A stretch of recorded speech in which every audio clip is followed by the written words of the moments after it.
une boutique. T'avais 17 ans pis la vie c'était loin d'être Disneyland. Mais quand la cloche a retenti au-dessus de la porte, t'as tout de suite su que c'était l'amour qui rentrait. La neige fondait 2 fois plus vite en dessous de ses bottes. Puis le soleil la suivait entre les volets. T'as presque arrêté de respirer quand t'as pris un vieux record des Clash qui a dit « Penses-tu que tu peux me trouver? » Le tout premier de Johnny Cash t'a dit ben, « Je peux bien essayer de car passer dans une semaine en priant pour qu'elle aille pas regarder dans le bac où il y en avait une dizaine. »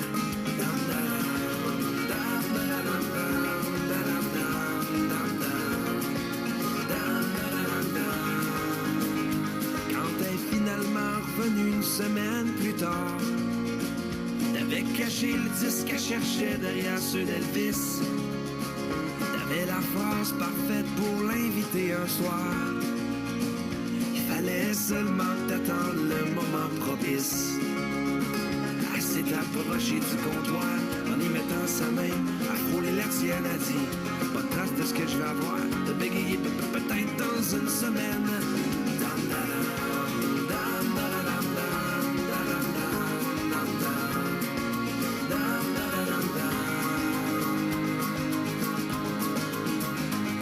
Le jeudi suivant, t'avais pas dormi de la nuit.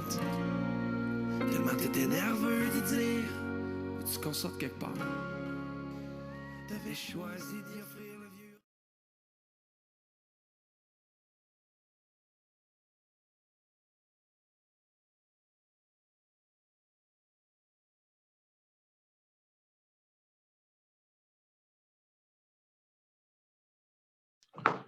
Bonjour tout le monde, bienvenue au nouvel épisode de Pig Channel aujourd'hui. Je voudrais commencer premièrement en remerciant notre commanditaire principal pour la journée, Seva, la compagnie pharmaceutique Seva. Et merci également à tous nos autres commanditaires que vous avez vu défiler avant le début de la présentation.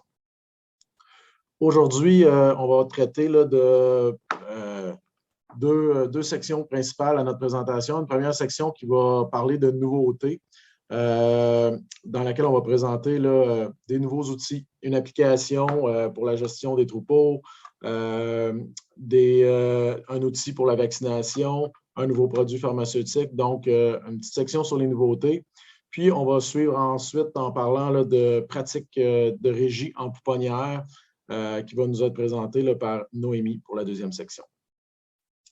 Je voudrais tout d'abord juste présenter la première section. On avait annoncé que c'était moi et Noémie qui allaient faire la présentation. Je me présente, Sylvain Messier, pour ceux qui ne me connaissent pas, mais je pense que les gens dans l'audience devraient tous me connaître déjà. On va avoir aussi aujourd'hui Paul-Antoine Dorion qui va présenter la première section du Pig Channel aujourd'hui, où on va parler de Iris. Paul-Antoine va vous en parler plus en détail, mais en gros, Iris, c'est une nouvelle application qui permet de faire surtout le suivi d'inventaire, suivi de mortalité en temps réel sur vos fermes. Paul-Antoine va vous expliquer comment ça fonctionne. Paul-Antoine, pour vous le présenter rapidement, c'est un employé de l'équipe d'émetteurs. Dans le fond, c'est un membre de notre équipe. Paul-Antoine est agronome, gradué de l'Université Laval en 2018. Il a travaillé quelques années en gestion de troupeaux, gestionnaire de ferme. Il s'est ensuite joint à l'équipe d'émetteurs en 2020. Aujourd'hui, avec nous, Paul-Antoine s'occupe entre autres de l'application des programmes d'assurance qualité sur les fermes, la gestion des données de production sur les troupeaux et la nouvelle application Iris. Donc, sur ce, je vais inviter Paul-Antoine à se joindre à nous et à partager son écran. Donc, bonjour à tous, je vais vous présenter la présentation. Donc, dans le fond, aujourd'hui, je vais vous présenter, comme Sylvain a dit, l'application Iris, qui est une application pour suivre les inventaires de troupeaux, les mortalités dans les pouponnières en engraissement. Donc, on a fait développer ça il n'y a pas si longtemps pour les clients de Déméter. En fond, l'application est disponible sur Internet via un site web ou sur une application mobile. Donc, c'est sûr que le site web permet de faire une meilleure gestion là, des groupes, puis une gestion plus globale, là, c'est-à-dire ajouter des fermes, démarrer des lots, des choses comme ça. Puis l'application mobile là, permet de faire l'entrée de données en temps réel sur les fermes. Donc, tout ce qui est les mouvements d'animaux, les mortalités qui peuvent être entrées là-dessus. Ce qui est bien aussi, c'est qu'on a fait développer avec l'application mobile une version qui marche sans connexion Internet. Donc, on sait que dans les fermes, Internet n'est pas toujours disponible. Donc, il y a la possibilité de continuer à rentrer les données, même si on n'a pas la connexion là, au moment où on le fait. Puis ça marche quand même très bien. Donc, comme on a créé ça, il y a plusieurs types d'utilisateurs. On a d'abord l'administrateur de groupe. Dans le fond, lui, il permet là, de gérer les groupes. C'est lui qui gère globalement là, le groupe des fermes. Donc, il peut créer des fermes, créer des utilisateurs, créer des lots, faire les entrées de données. Dans le fond, lui, il peut tout faire et gérer vraiment le groupe là, de ferme. L'administrateur de ferme, lui, il peut vraiment entrer les données. Il a accès à seulement les fermes qu'il peut. Donc, généralement, on fait ça pour les employés. Donc, il a accès aux fermes sur lesquelles il travaille, puis il peut faire l'entrée de données en temps réel sur le téléphone ou encore avec le site Internet. Ensuite, là, ben, de ce qu'on voit là, ici sur la petite image, là, on voit les lots qui sont ouverts. Donc, on peut avoir toutes les informations générales, le total des mortalités. Puis, il est également possible d'exporter toutes les données là, dans Excel pour pouvoir faire des rapports de production. Donc, ici, on peut voir avec l'application. Hey, je vais t'arrêter une petite seconde. Oui. Je réalise que j'ai oublié de mentionner un point à l'audience. S'il y a des personnes qui ont des questions pendant la présentation de Paul-Antoine, vous avez juste à aller dans le bas de votre écran. Il y a une petite section Q&A. Il y en a plusieurs qui ont déjà participé, savent comment ça fonctionne. Juste cliquez sur le petit icône Q&A. Vous allez avoir une fenêtre qui va s'ouvrir, qui va vous permettre là, de nous envoyer vos questions au fur et à mesure. Puis, à la fin de la présentation ou à la fin de la session, aujourd'hui, on essaiera de répondre à ces questions-là. Donc, sur ce, Paul-Antoine, je te laisse poursuivre. Parfait. Donc, c'est ça. Donc, ici, là, on peut voir comment ça marche un petit peu sur l'application. Donc, une fois qu'on rentre sur l'application, on peut voir tous les lots qui sont ouverts pour notre groupe. En cliquant sur les lots, on peut aller voir tous les détails généraux, puis tous les historiques des lots. Ensuite, c'est toujours possible d'aller sélectionner chaque ferme, d'aller sélectionner chaque lot dans chaque ferme, d'aller voir les lots qui sont fermés. Puis en tout temps, là, ici, on peut voir là, comment on peut rentrer les données une fois qu'on est sur un lot. Donc, on peut faire les entrées d'animaux, les sorties d'animaux, les mortalités, puis ensuite, ben, fermer le lot une fois que tout est rentré. Donc, ça ici, en tout temps, sur le site web, on peut aller voir l'historique complet des lots. En haut, ici, on peut voir qu'il y a les dates de départ du lot, l'inventaire actuel, le nombre d'animaux qui sont dans la ferme, le nombre d'animaux qui sont rentrés, le nombre d'animaux qui sont sortis. Puis on peut voir le total de mortalité ainsi que le pourcentage de mortalité. Puis en bas, on voit vraiment tout l'historique, donc tous les mouvements qui sont arrivés sur la ferme. Donc tout ce qui est mortalité, tout ce qui est entrée, tout ce qui est sorti. Puis il y a toujours la section commentaires qui est disponible, donc qui permet là, de mettre tous les commentaires et de garder en note un peu ce qui s'est passé sur la ferme. Ensuite, il y a toujours possibilité de sortir sur Excel là, tous les détails du lot pour pouvoir trier les données, faire un peu de gestion, puis analyser, comparer. On peut sortir par lot ou comparer vraiment toutes les fermes, sortir tous les lots du groupe, puis pouvoir comparer ces chiffres-là. La nouveauté qu'on a faite, qui est arrivée très récemment, la semaine passée, c'est l'alerte de mortalité. Donc, ça, c'est un outil qui est important pour nous de développer. Pour chaque ferme ou pour chaque groupe, c'est possible de mettre des seuils de mortalité, donc soit un nombre d'animaux d'animaux morts ou un pourcentage hebdomadaire, dans le fond, par semaine.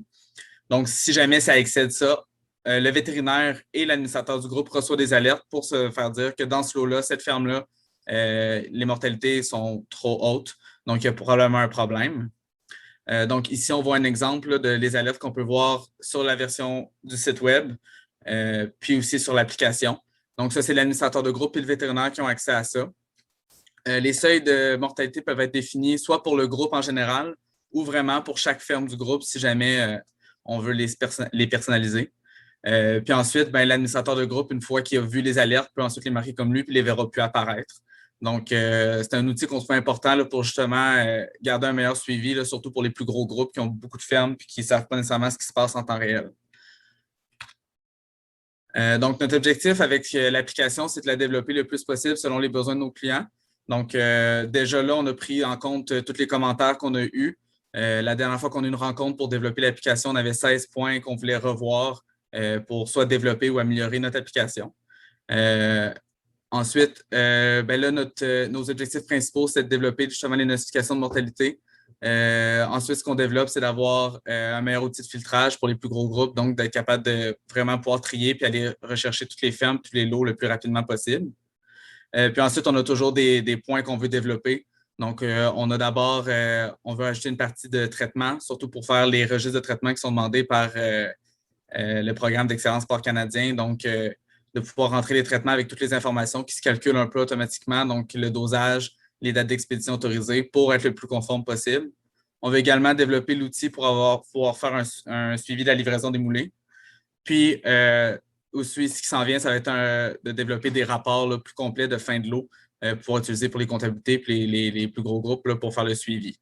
Donc, on fait toujours une amélioration continue avec l'application, puis on veut la développer le plus possible avec nos clients. Donc, si jamais c'est quelque chose qui vous intéresse, vous pouvez toujours demander à votre vétérinaire pour avoir plus d'informations. Me contactez moi chez Demeter ou on a toujours le site web qui est disponible, irisultracker.com ou la ligne ouverte, là, le 1-833-470-IRIS pour vos questions ou si vous voulez adhérer à IRIS. Merci beaucoup, Paul, pour la présentation. Ben, juste rapidement, Paul, je voulais juste te demander, juste en date d'aujourd'hui, environ combien de producteurs et combien de bâtiments approximativement qui utilisent l'application, qui ont commencé à utiliser l'application dans les derniers mois? Donc, dans les derniers mois, on a des producteurs qui ont commencé à l'utiliser partout là, au Québec, en Ontario, dans l'Ouest. On a environ 200 bâtiments qui sont rentrés, puis une quarantaine de groupes là, qui sont sur l'application en ce moment. OK. Merci.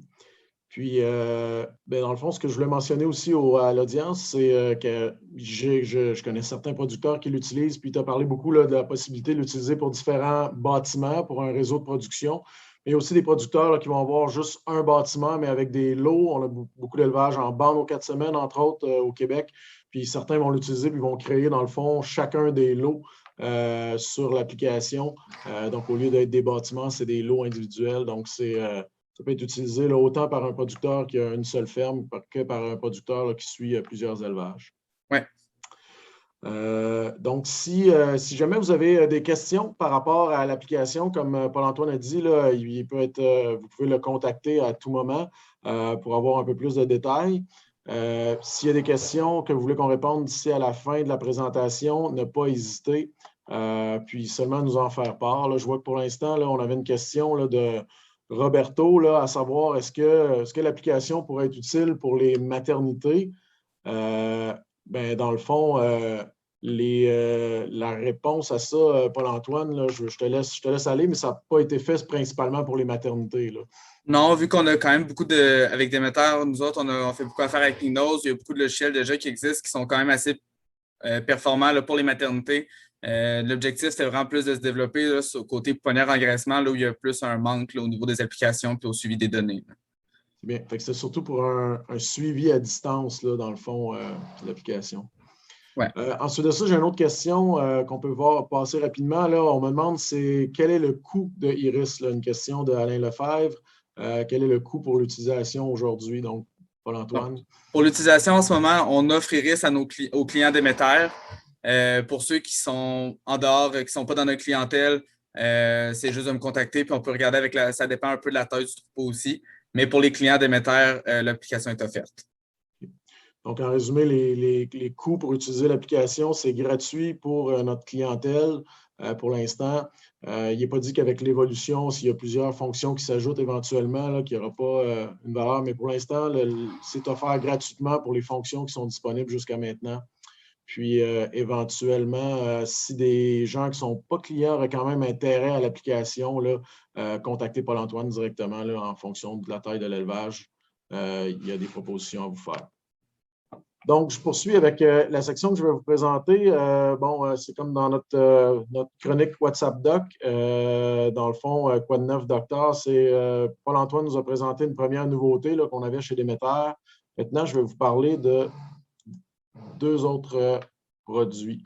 Donc, la vaccination sans aiguille, c'est la chose dont je voulais vous parler en premier.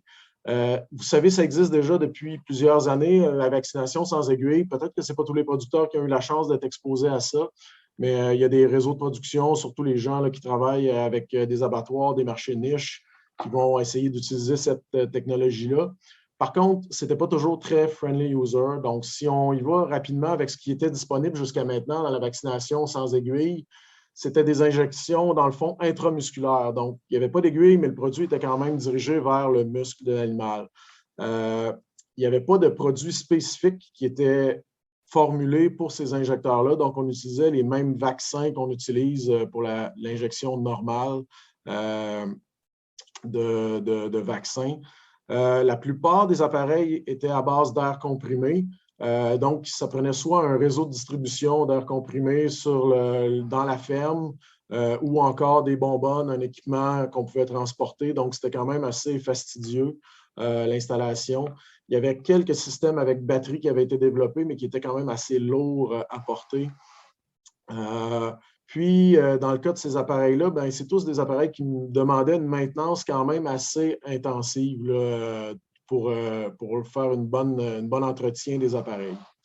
Là, aujourd'hui, je vais vous parler particulièrement d'une nouveauté qui est l'appareil Hyprodermic 3.0, qui est un appareil qui a été développé par une compagnie pharmaceutique spécialement, dans le fond, pour des produits adaptés. Donc, la particularité, c'est que c'est vraiment une injection intradermique. Je vais en parler un peu plus en détail plus loin. Il y a des vaccins adaptés qui ont été développés, qui sont des doses des petites doses de 0,2 ml très concentrées qui permettent d'être utilisées en injection intradermique seulement. L'appareil possède une batterie, donc qui est léger, qui permet là, de faire jusqu'à 2000 injections avec une même batterie. Puis la batterie est interchangeable, donc on peut juste changer de batterie, continuer le travail. C'est des batteries rechargeables. Petite faute de frappe ici, je vois, là, mais c'est un appareil qui est pratiquement sans maintenance. Donc, c'est-à-dire que l'appareil est fourni actuellement par la compagnie pharmaceutique. Donc, elle fournit l'appareil pour injecter son produit. Puis, l'appareil, s'il fait défaut, il est remplacé. Rendu à 30 000 doses, l'appareil va automatiquement être remplacé par un autre appareil. Puis, c'est un appareil intelligent, on va en parler un peu plus loin. Donc, c'est un petit peu une révolution là, dans le cadre de l'injection de vaccins sans aiguille. Bon, rapidement, juste pour vous montrer un petit peu le détail, là, si on voit ici sur l'écran, quand on parle de sans aiguille, ce qu'on vise ici, c'est vraiment d'injecter directement sous la peau, donc sous la couche d'épiderme, dans le derme, un endroit où il y a beaucoup de cellules, dans le fond, qui vont reconnaître l'antigène et qui vont stimuler l'immunité. Donc, c'est avant la couche de gras et la couche de muscle qui est beaucoup plus profonde. Ici, je vous présente l'appareil. C'est un peu à quoi ressemble cet appareil-là. Bon, rapidement, c'est un appareil sans aiguille à batterie qui est quand même assez le plus léger disponible sur le marché. On voit l'embout qui est très large où il n'y a pas d'aiguille nécessairement. Il n'y a pas de déclencheur non plus. Tout ce qu'on fait, c'est qu'on presse l'appareil sur l'animal. On fait juste appuyer. L'injection se fait automatiquement. Donc, il n'y a pas de gâchette. La batterie est dans le bas de l'appareil, ce clip, c'est dans le bas de la poignée.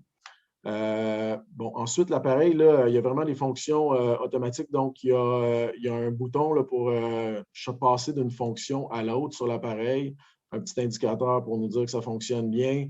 On a dans chacune des bouteilles de produits qui vont être utilisés, les vaccins qui sont adaptés à ce produit-là, il y a une puce RFID dans les bouteilles qui permet à l'appareil de reconnaître le vaccin qui est en place puis d'ajuster le dosage et le calcul du nombre de doses en fonction de ce qu'il y a dans la bouteille.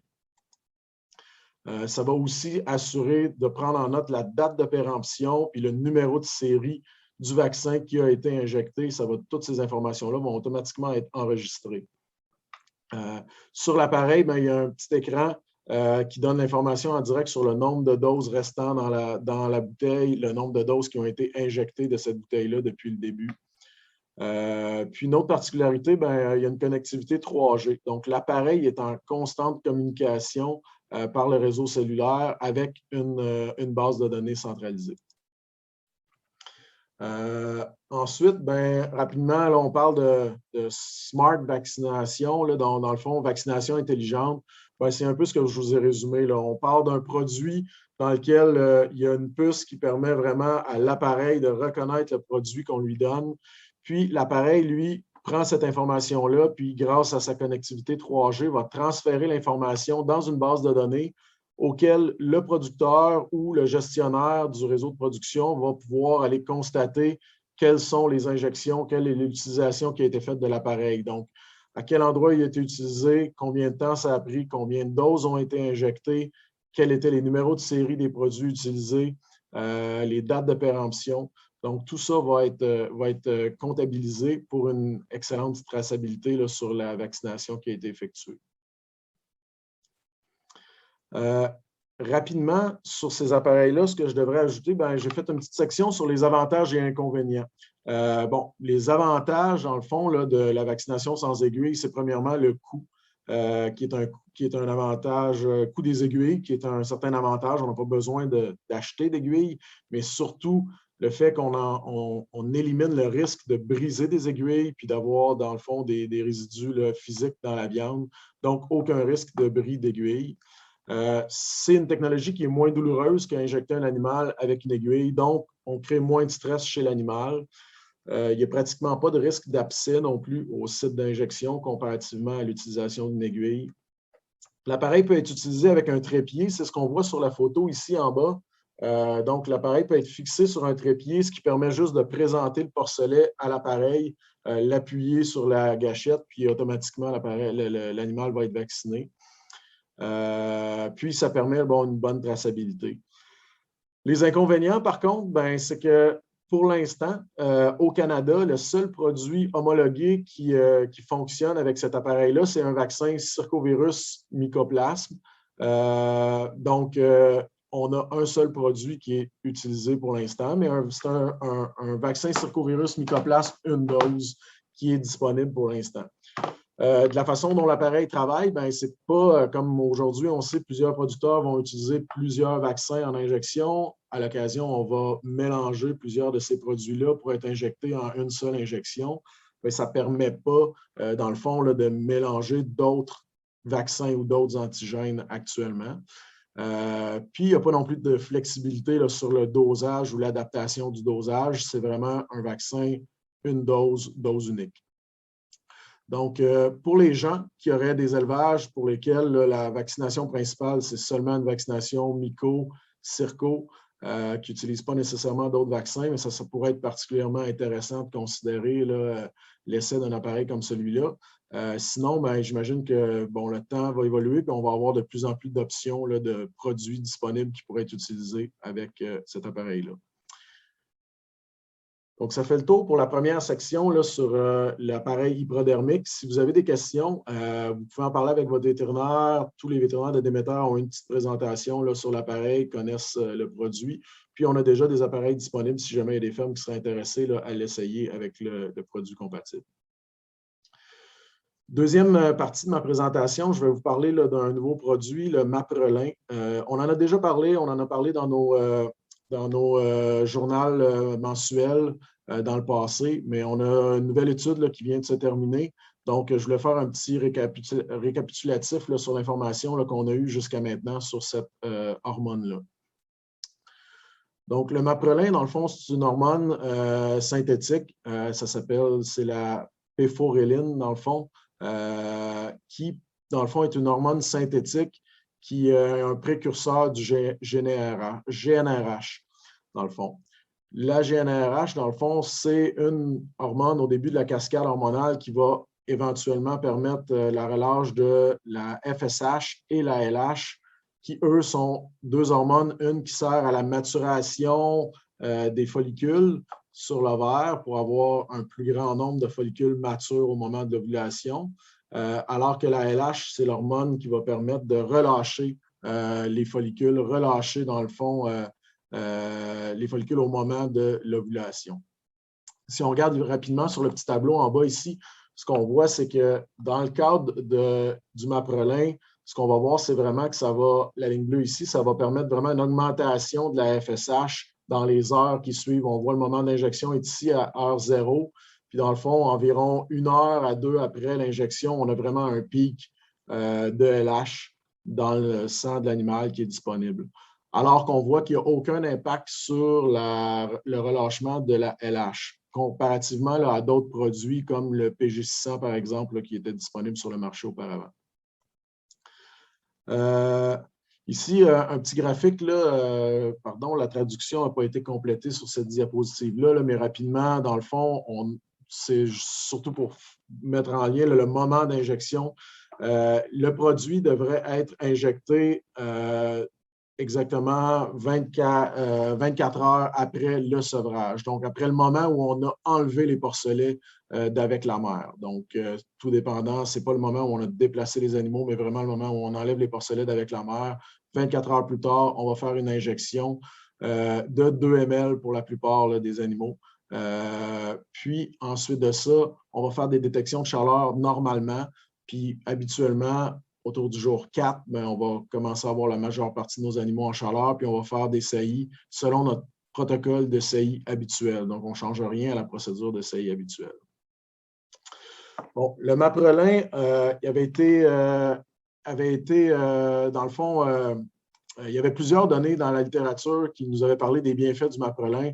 Puis, bon, il y avait plusieurs vertus en théorie, comme potentiellement là, augmenter le pourcentage d'animaux qui démontrent un estrus après le sevrage, augmenter le nombre de truies saillies en 7 jours, amélioration du taux de conception, amélioration des nez totaux, amélioration potentielle du poids de sevrage des animaux.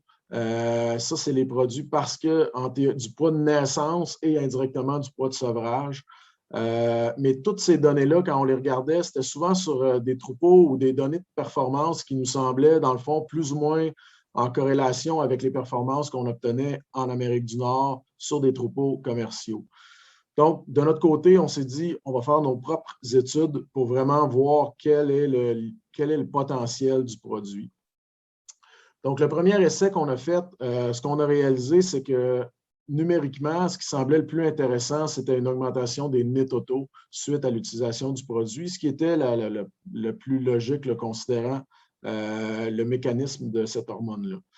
Donc, on a eu une augmentation de 0,27 porcelets. On a volontairement choisi une ferme, là, puis un groupe contrôle dont les nez totaux étaient à 15,8 pratiquement.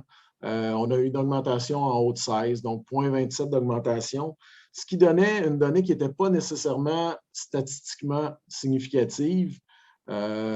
Par contre, ce qui était intéressant, c'est que quand on est allé plus loin, on a regardé les données de cette première étude-là, qui était quand même là, un bon nombre d'animaux. Là, on avait, si je me rappelle bien, c'est ça, 630 animaux au groupe contrôle, 640 dans le groupe test.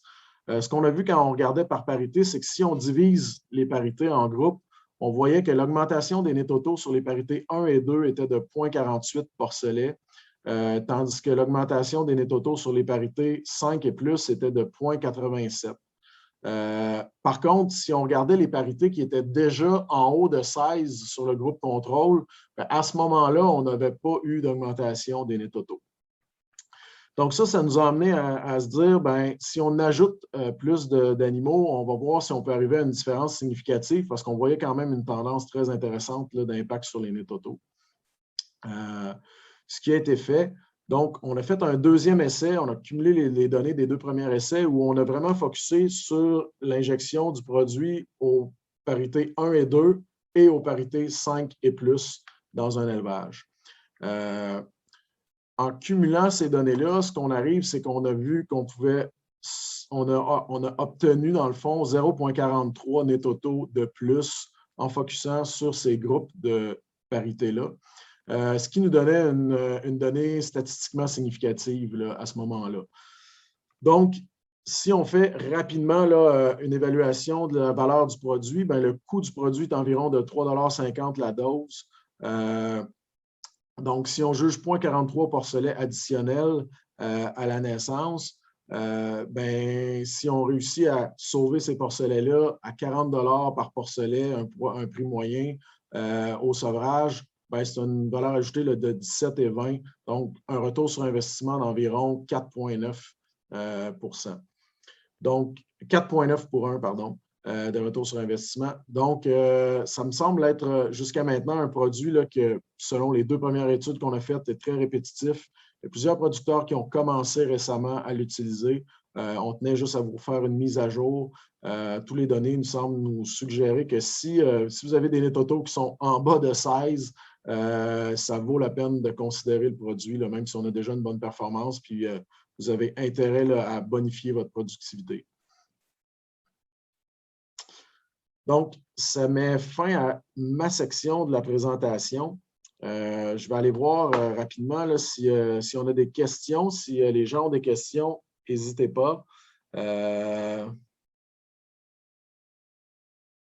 Ouais, c'est une question sur les injections sans aiguille, dans le fond. Là. La dose est plus faible à cause de l'efficacité accrue de l'injection sous la peau ou le vaccin spécialement utilisé est plus concentré. La réponse à cette question-là, c'est qu'effectivement, l'endroit où on injecte le produit fait en sorte qu'on a besoin d'une moins grande quantité d'antigènes, mais il y a également, le produit est adapté, donc il est un peu plus concentré, mais tout de même, un vaccin régulier, probablement injecté sous la peau, ne serait pas nécessairement assez concentré. Donc, c'est un mélange des deux. L'endroit où le produit est injecté nous permet d'utiliser des doses plus faibles, mais on doit aussi avoir idéalement un produit qui est adapté. Donc, le temps file, donc je propose d'introduire rapidement notre prochaine présentation. Puis, s'il y a des questions, continuez là, à nous envoyer vos questions. On essaiera d'y répondre à la fin de la session. Donc, la prochaine personne qui va présenter, c'est Noémie Van Vive. Noémie est vétérinaire chez Déméter depuis 2019 avec nous. Noémie, dans le fond, a fait son cours en médecine vétérinaire à l'Université de Gand en Belgique. Elle a gradué en 2016. Elle est ensuite venue ici au Québec à partir de 2017. Elle a travaillé avec nous chez Déméter en tant que support à l'équipe santé. Pendant ce temps-là, elle a fait ses équivalences pour avoir son droit de pratique en médecine vétérinaire au Canada. Donc, Noémie pratique là, avec nous la médecine vétérinaire depuis 2019. Une autre particularité, Noémie, comme plusieurs Européens, a eu la chance d'être exposée dans son jeune âge à différents langages. Donc, Noémie se débrouille très bien en français, en anglais, en flamand, qui est sa langue d'origine, et en espagnol, ce qui peut être très utile à l'occasion, spécialement là, avec nos travailleurs étrangers. Donc, sur ce, je vous laisse avec Noémie pour la section sur les premières semaines de vie en pouponnière. Merci Sylvain. Vous voyez bien mon écran? Vous m'entendez bien? Oui, tout à fait, Noémie. OK, parfait. Je vais présenter l'importance de la gestion de la première semaine en pouponnière. La présentation originale a été faite en anglais par Marsha et Steve, nos spécialistes de production en Ontario. J'ai repris cette présentation et je l'ai adaptée un peu à mon goût. Donc, est-ce que ça ne change pas? Le point clé dont on va parler aujourd'hui, c'est la propreté de la ferme, la biosécurité, l'importance de la température et la ventilation, l'importance de l'eau, de la moulée et le soin de porcelet individuel. Au début, aussi à la fin, là, mais surtout au début de la pouponnière. Parce que si on fait un bon travail les 7 premiers jours en pouponnière, ça va vraiment faciliter le travail par après pour tout le reste de la pouponnière. Donc, une des choses qu'on va donc regarder avant que les porcelets arrivent, c'est qu'on s'assure que la ferme est bien propre, lavée, séchée et chauffée à 28 degrés Celsius. Les gens qui disent, ça va atteindre la température une fois que le porcelet est arrivé, ça veut dire que le porcelet chauffe le bâtiment et perd de la chaleur. Un porcelet qui a 6 kilos, qui n'a vraiment pas les réserves pour le faire, donc c'est pas une bonne idée. Assurez-vous que la température consigne est atteinte avant l'arrivée de porcelet et même un peu plus avant que tout l'environnement, le plancher, tout atteigne cette température-là. L'autre affaire, c'est assurez-vous que la biosécurité est bien respectée. que les bottes sont aussi lavées et désinfectées, que la salopette est lavée, que les aiguilles, les seringues sont lavées, désinfectées, les vieilles aiguilles sont à la poubelle que si vous avez des bouteilles ouvertes dans le frigo, que ça aussi a été désinfecté ou jeté. Donc là, je vais vous parler de la nettoyage, de la désinfection. C'est quelque chose dont je pourrais parler pendant 1 heure, même que je pense que je vais faire un pitch channel juste sur ce sujet-là, un pitch channel plus formatrice aussi utile pour vos employés. Dans le fond, là, il faut juste s'assurer que la ferme est bien. Il ne faut pas oublier les ventilateurs et les volets de ventilateurs. Là, l'été est passé, mais des ventilateurs sales, ça va vraiment diminuer leur capacité. Quand la ferme est pleine, quand il fait très, très chaud, c'est pas le moment de manquer de capacité. Renverser vos trémies. Et si les trémies sont pas tout à fait secs avant l'arrivée des porcelets, s'il reste de l'humidité, ben utilisez un blower à feuilles juste pour enlever le restant de l'humidité pour que ça peut pas affecter notre moulée qui va rentrer dans la trémie. Utilisez un bon savon pour retirer le biofilm. Le biofilm, c'est un couche qui est fait par des bactéries pour des bactéries. Ça va vraiment c'est vraiment dur pour l'enlever. Je vais vous montrer des vidéos juste après. Assurez-vous aussi que vous séchez votre pouponnière adéquatement parce qu'un environnement humide pour le porcelet, c'est pas très avantageux. Assurez-vous, en été, c'est de la ventilation maximale pour pêcher, mais aussi en hiver, malgré qu'il fait froid, malgré qu'on doit chauffer quand même un peu plus, même s'il n'y a pas des animaux, ventiler au moins 30% de la ventilation minimum. Et faites des inspections, surtout si vous faites laver vos bâtiments par quelqu'un d'autre, faites des inspections. S'il y a des choses qui sont pas bien, ben, vous avez le droit de le dire ou inspectez vous-même juste pour être certain. Là, je vais vous montrer des petits vidéos que j'ai pris juste pour vous montrer la dureté d'enlever un biofilm. Ici, on est dans une pouponnière lavée, désinfectée par un employé, un forfaitaire dans le fond, et on va mettre un produit qui devient blanc quand il reste de la matière organique, donc de la saleté, ou qui reste transparent, qu'on ne voit rien si il n'y a pas de matière organique.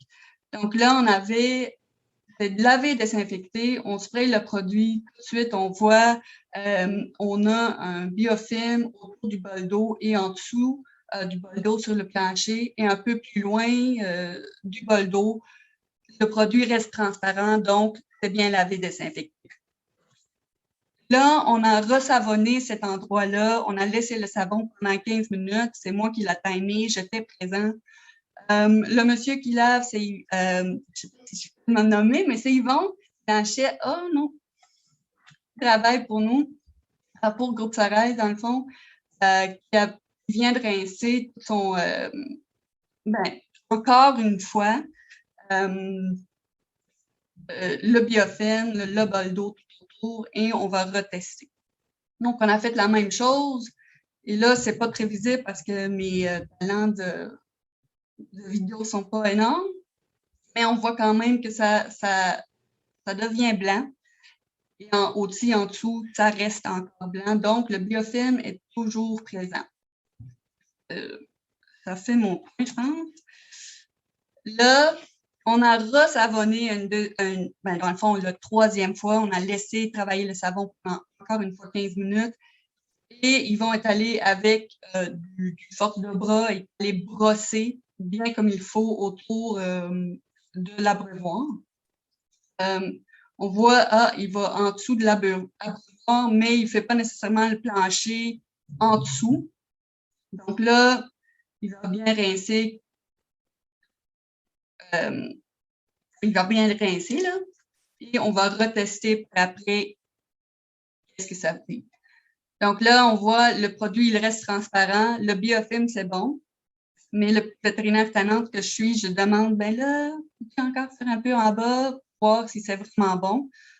Et on a oublié de frotter le plancher, donc le biofilm est resté sur le plancher.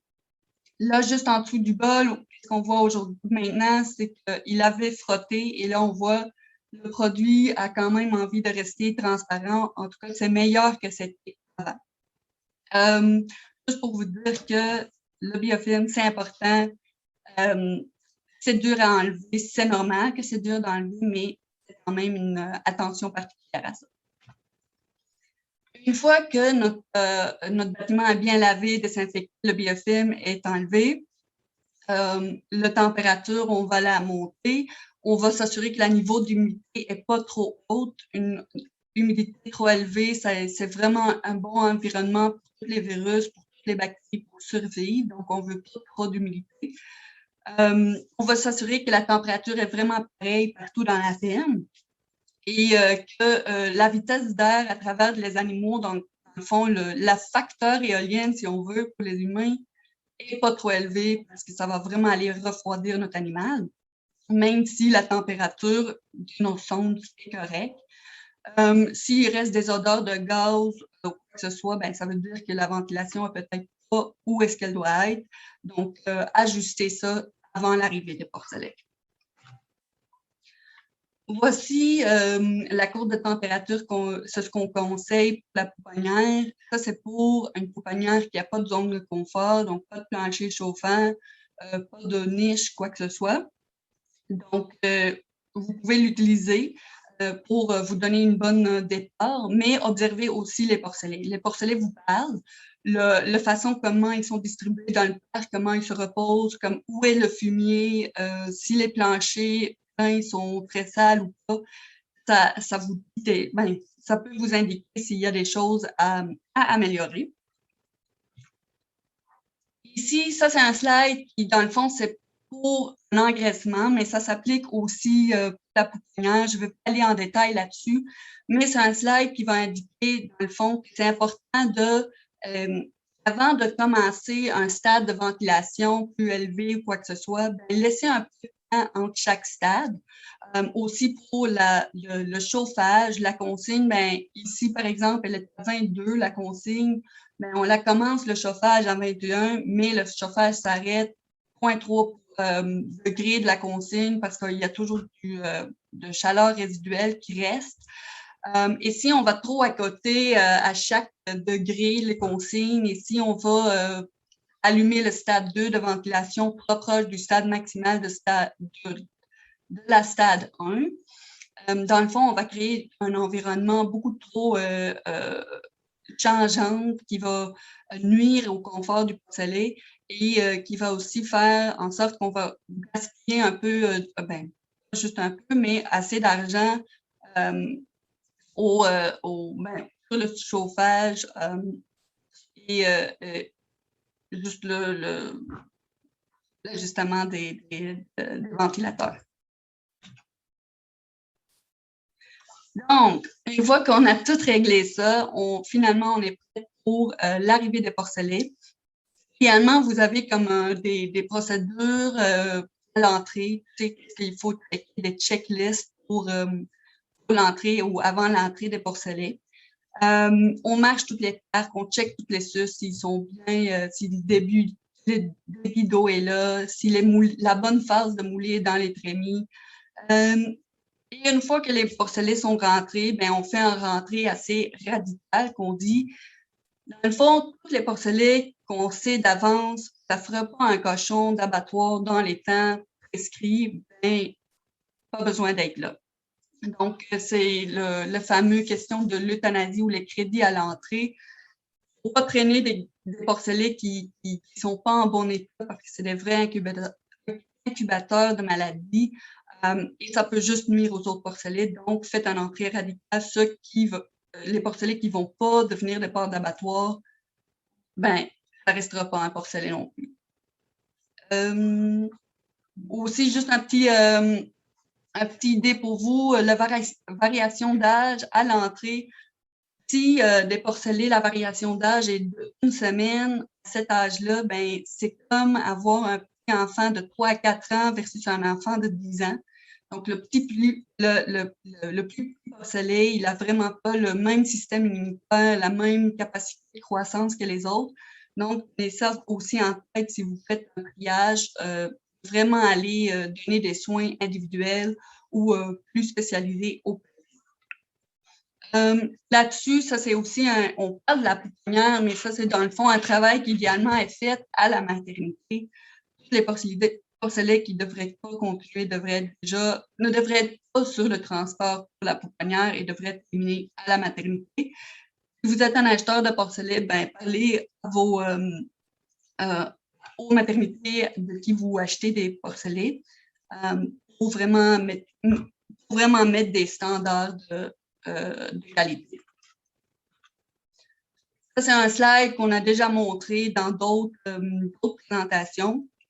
Dans le fond, ça vient juste montrer le poids de naissance d'un porcelet. Si ça n'atteint pas 800 grammes, il a très peu de chances de survie. Même 100% de ces porcelets-là vont mourir soit déjà en maternité, soit avant la fin de la pouponnière. Donc, c'est mieux de ne pas investir du temps ou de l'argent là-dedans. Là, on va parler de l'eau. Et en me disant ça, je vais juste prendre une gorgée.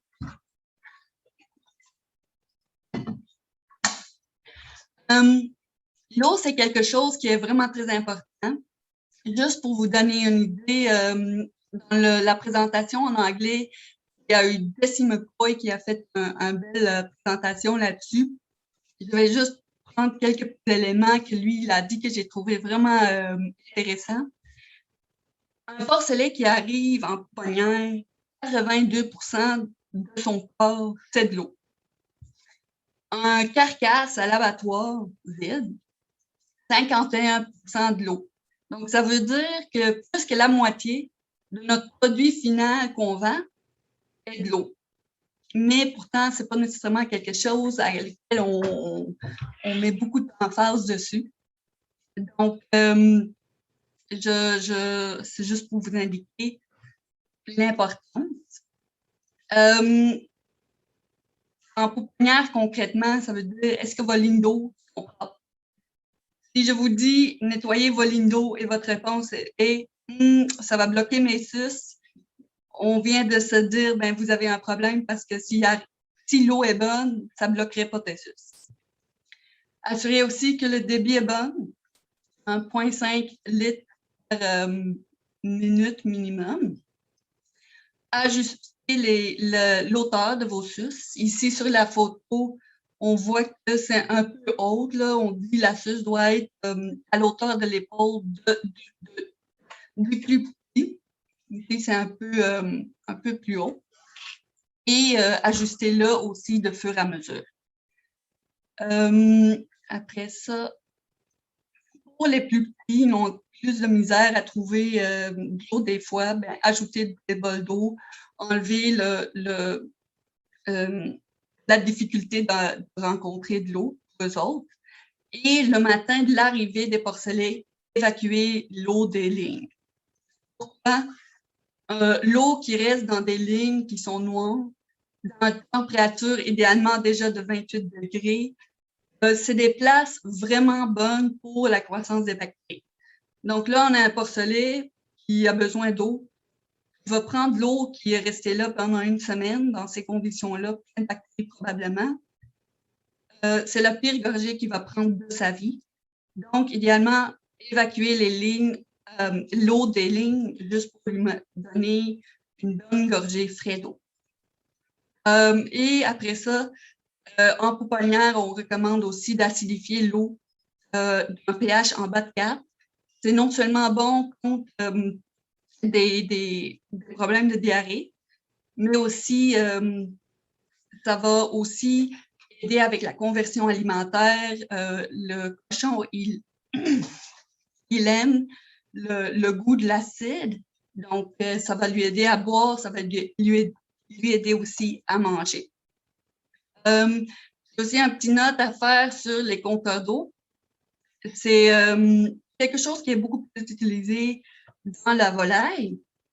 Et si on note vraiment bien tous les jours la consommation d'eau, ben des drops soudaines, ça peut vraiment indiquer un problème.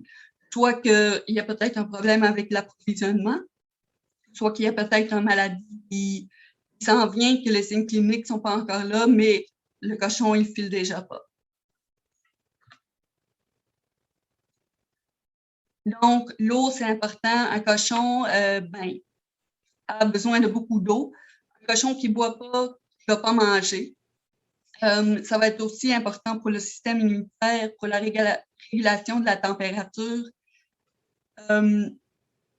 Si vous avez des problèmes de diarrhée chronique, si vous avez des problèmes de performance inexpliqués, si vous avez des problèmes de consommation d'eau, de moulée, je veux dire, la consommation de moulée, mais pensez à vérifier vos lignes d'eau, la qualité d'eau, l'approvisionnement d'eau.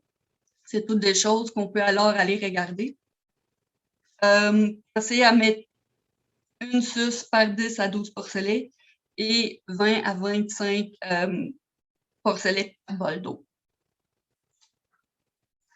Si aussi, le dernier point ici, c'est de dégoûter l'eau au début qui rentre. Là.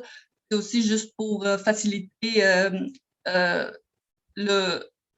l'accès à l'eau pour les porcelets qui connaissent leur environnement.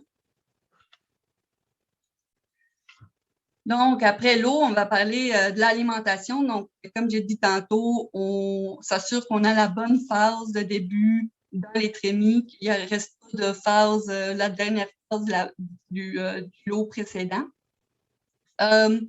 Stimuler l'appétit des porcelets. En dessous des mains, les porcelets sont appelés à venir manger à toutes les heures par la truie. La truie va leur rappeler. En pouponnière, ils n'ont pas cette motivation-là, ils ont cette stimulation-là d'eux-mêmes. Donc, c'est important que c'est nous qui vont aller dire aux porcelets, ben lèvez-vous, cherche un peu, tu vas trouver quelque chose à manger. Une autre façon de faire, si vous avez des planchers pleins, c'est de le saupoudrer un peu sur le plancher. Et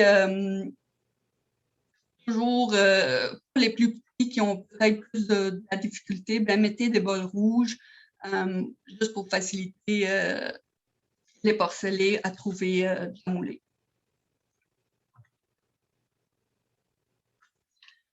J'ai parlé plusieurs fois des plus petits. Donc, c'est quoi les plus petits? C'est environ 5 à 10 des plus petits qui rentrent dans l'eau, dans le lot. Les autres, ben, on donne des bols rouges avec de l'eau, avec de la moulée. Ça peut être même mélangé. Sauf qu'on doit bien gérer les mélanges d'eau et moulée pour que ça ne devienne pas trop, ça reste pas trop longtemps dans ces conditions-là. Ça doit être quand même consommé assez rapidement. Et une fois qu'on a séparé des porcelets, assurez-vous de garder quelques parts de libre pour des malades qu'on va ressortir plus tard dans le lot. Donc, les soins individuels, quand vous faites un détourné dans vos pouponnières, assurez d'avoir un marqueur avec vous, peut-être plusieurs couleurs pour plusieurs problèmes. Si vous avez classé les animaux de poids ou juste que vous avez vraiment fait un tri au début, c'est un bon moment de trouver les porcelets avec des problèmes spécifiques, des petits boîteries. Aussi, si vous avez trié les animaux, assurez-vous, c'est un bon moment aussi de choisir ce que vous allez faire avec ces différentes groupes. Les animaux plus petits, on peut peut-être les garder un peu plus longtemps sur la phase de début. Les plus gros, on peut les transitionner peut-être un peu plus vite. Après ça, si on a beaucoup de petits, évaluer les petits. Pourquoi? Est-ce qu'il y a peut-être un problème de plus, ce porcelet-là? C'est un bon moment d'administrer un traitement individuel en injectable. Parler avec votre vétérinaire pour avoir les meilleures options pour votre ferme. Et vas-y régulièrement. Tu sais, au début, comme j'ai dit, la mère des porcelets, ils vont appeler les porcelets à toutes les heures. Au début, quand les porcelets sont rentrés, allez-y vraiment régulièrement si vous êtes sur place, en différentes tâches, allez lever ces porcelets-là pour aller manger. Mais un minimum de 2 fois par jour, c'est pas vraiment un luxe. Donc, si vous n'êtes pas sur place, essayez au moins d'y aller matin et après-midi. Ça aussi, ça va aider les porcelets à s'habituer aux présences humaines et ça va juste faciliter aussi les manipulations, le déplacement et le transport des porcelets après. Tantôt, j'avais dit laisser 2 parcs libres pour retirer des porcelets plus tard dans le lot. Donc, on parle de 2 parcs par groupe. Je sais que c'est pas toujours facile dans le contexte actuel d'avoir des parcs de libre, mais si possible, tasser le reste des parcs avec 1 ou 2 porcelets de plus pour avoir 1 ou 2 parcs de libre dans ce groupe-là. Ça peut être un parc de malades actifs, un parc de récupération ou juste 2 parcs différents pour différents stades dans la pouponnière. Si vous avez un porcelet qui doit être isolé, le premier qui doit être isolé, vous n'avez vraiment pas d'autres malades, ben, ajoutez quand même des porcelets en bonne santé avec ce porcelet-là. C'est des animaux sociaux, ils n'aiment pas être tout seuls. En plus, les animaux en santé ils vont montrer aux plus faibles comment aller manger, où on peut trouver de l'eau. Et ça peut les stimuler à bouger plus, à aller chercher de la moulée, à aller chercher de l'eau. Et malgré qu'on peut les traiter, on peut les séparer, on peut faire les meilleurs soins au monde, des fois, le porcelet, s'il ne répond pas au traitement dans les temps prescrits, ben, c'est aussi, il faut prendre la décision de l'euthanasier parce que, encore une fois, un porcelet faible, c'est un incubateur parfait pour des maladies, des bactéries, des virus. Il aime ces animaux-là et ça fait juste une source de maladies pour les autres. Un taux de traitement normal dans l'eau, ça peut varier un peu, mais si vous êtes en 2 et 5 %, il n'y a pas de problème, continuez comme vous faites. Si vous êtes vraiment en haut de ça, peut-être qu'il y a un autre problème qu'on peut adresser différemment. Et visez quand même d'avoir un bon taux de succès à vos traitements. Si vous faites traiter de la diarrhée toujours avec le même produit et que ce n'est pas 25 % des porcelets que vous échappez, c'est peut-être le temps de changer, de parler avec votre vétérinaire pour connaître les meilleures options. Donc, en bref, le sevrage, c'est le moment le plus stressant dans la petite vie du porcelet. Il est séparé de sa mère, il est transporté, il est dans un autre endroit avec plein d'autres cochons qu'il n'a jamais vus. Il doit apprendre à manger et à aller dans la vie sans sa mère.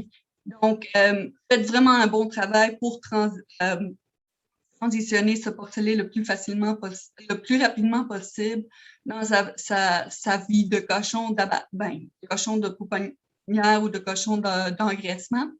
Et vraiment, si vous mettez beaucoup plus de temps la première semaine, ça va vraiment vous libérer du temps après. Donc, c'est tout pour moi. Merci beaucoup, Noémie. Dans le fond, je suis vraiment d'accord avec toi. Je pense que si les producteurs investissent moindrement un peu plus de temps dans la première semaine, même dans les premiers 3-4 jours en pouponnière, souvent, là, ça va être garant de beaucoup de temps sauvé par la suite. Donc, ça vaut la peine de mettre les efforts pour le départ des porcelets. Je vais juste poursuivre rapidement. Là. Il nous reste on va prendre quelques minutes pour quelques questions additionnelles. J'avais une question ici qui avait un peu un rapport avec l'eau. Puis, dans le fond, j'avoue là, que je pense que pour les porcelets, probablement, la phase de pouponnière, c'est peut-être la phase la plus importante là, où la qualité de l'eau, la qualité de ce qu'ils vont ingérer, parce qu'ils sont très sensibles en phase de pouponnière à des problèmes digestifs. Puis, ils n'ont pas encore acquis leur propre immunité, donc ils vont être sensibles à des problèmes auxquels ils ne seront pas plus tard. J'avais une question ici qui disait, selon ton expérience, Noémie, quel est le pourcentage de producteurs qui font vraiment un bon travail au niveau de la qualité de l'eau? Je pense que je vais être vraiment sévère. Là. Je ne dis pas ceux qui sont sur l'aqueduc, c'est bon. Tout le reste, si je dis que 5 % fait un bon travail, je pense que je suis généreux. Okay. Et la plupart l'ignorent vraiment. Les gens que je connais qui font des nettoyages de lignes d'eau annuellement, ce qui est vraiment pas exagéré de le demander, j'en connais vraiment très, très peu.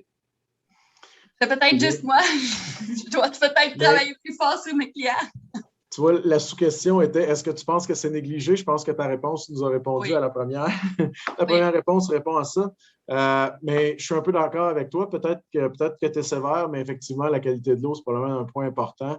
Puis d'ailleurs, là, dans le début de ta présentation, là, où tu montrais là, l'importance là, de faire un bon nettoyage du bol à eau et de l'assécher après, c'est peut-être une des plus grandes erreurs que je vois dans plusieurs fermes où les porcelets arrivent. Puis des fois, il reste du désinfectant dans le bol à eau ou il y a vraiment, le bol à eau est encore un peu sale, il est resté humide. Puis on sait que la meilleure façon de conserver des bactéries, des virus vivants, c'est de les laisser dans l'humidité. Donc, on assèche tout l'environnement, mais le premier endroit où l'animal va aller boire, puis va ingérer, c'est l'endroit où on laisse des microbes dans l'humidité. Donc, je pense que c'est un très bon point que tu as amené, l'importance de bien laver, bien assécher cette section-là. Tu sais, juste un autre, dernièrement, j'étais dans une pouponnière, je regardais justement le lavage et désinfection. C'était des bols à l'eau avec des petits couvercles. Mais en dessous des couvercles, là, tu vois vraiment, c'est même pas le biofilm que tu vois pas, tu le vois à l'œil, c'est pas propre. Donc, les gens n'aiment pas laver là parce que là, il y a un rejet d'eau, mais c'est très, très important parce que c'est la première place où le porcelet va aller boire. OK. Une autre petite question pour toi. Tu as parlé là, de l'importance d'isoler peut-être le 5 à 10 des porcelets les plus petits, les mettre ensemble. Une des questions, c'est est-ce qu'il y aurait des traitements particuliers qu'on peut faire à ces animaux-là au niveau là, plus d'antibiotiques, vaccins et autres? Est-ce qu'on devrait faire quelque chose de différent, alimentation avec ces animaux-là versus les autres? Bien, justement, pour l'alimentation, oui, je pense qu'on pourrait les laisser un peu plus longtemps, soit sur la phase pré-début qu'on a donné un peu en maternité, saupoudrer sur la phase de début normal. J'avais aussi dit, ben, on peut aussi faire un peu de bouette, comme on dit, ou même, c'est ce que je conseille, parce que des fois, la façon que c'est géré, c'est pas toujours mieux. C'est de vraiment mettre de la moulée de début dans le petit bol rouge et je le saupoudre juste un peu avec du lait pour que ça goûte bien, pour que le porcelet va voir ça. En termes de traitement de base à ces porcelets-là, je pense que c'est important de savoir est-ce qu'il est petit parce qu'il a eu quelque chose ou est-ce qu'il est petit parce qu'il est peut-être d'une portée plus jeune. Ça aussi, c'est important de communiquer avec la maternité d'où viennent les porcelets. Ça pourrait être quoi? Parce que c'est pas nécessairement la même intervention que je ferais. Si c'est un porcelet d'un âge de 21 jours ou plus qui est vraiment plus maigre, ben oui, on pourrait aller voir pourquoi est-ce qu'il est plus petit et c'est quel produit qu'on pourrait utiliser pour lui donner une meilleure chance. C'est bien. Donc, c'est vraiment d'analyser cas par cas, puis des fois, il y a peut-être des traitements stratégiques, mais juste sur une sous-population des plus petits là, qui pourraient être faits. Oui.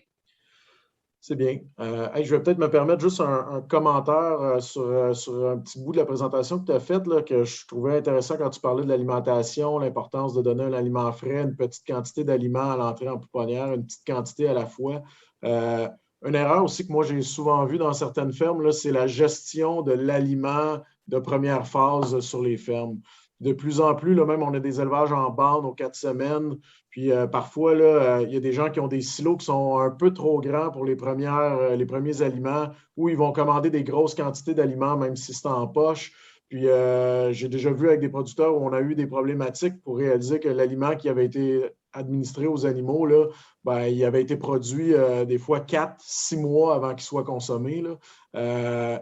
Puis juste un 2 mois, c'est probablement même déjà long un peu. On sait qu'il y a plusieurs de ces vitamines-là, des vitamines qui sont dans l'aliment au début qui vont s'oxyder avec le temps. Donc, c'est important d'avoir un aliment frais. Un aliment, une fois qu'on a mélangé tous les ingrédients dans un aliment, il doit être consommé dans les semaines qui suivent et non 8 semaines plus tard ou si c'est 2 lots plus tard, là, on parle d'une pouponnière, c'est 8 semaines, sinon on est rendu à 16 semaines.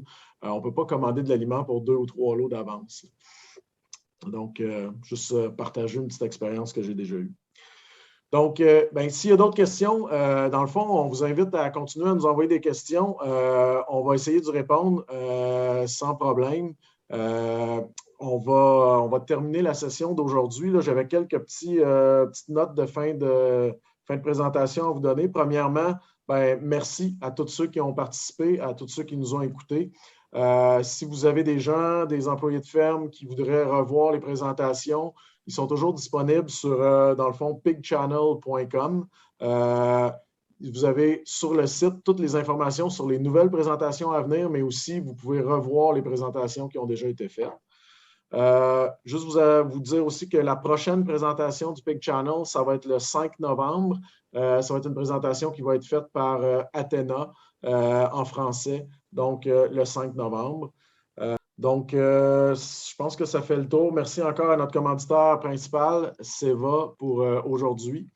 Puis ensuite, ben, juste pour vous dire que peut-être je pourrais ajouter, là, chez Déméter, on a prévu là, cet automne de faire un petit retour là, à nos journées d'information technique, mais en présentiel.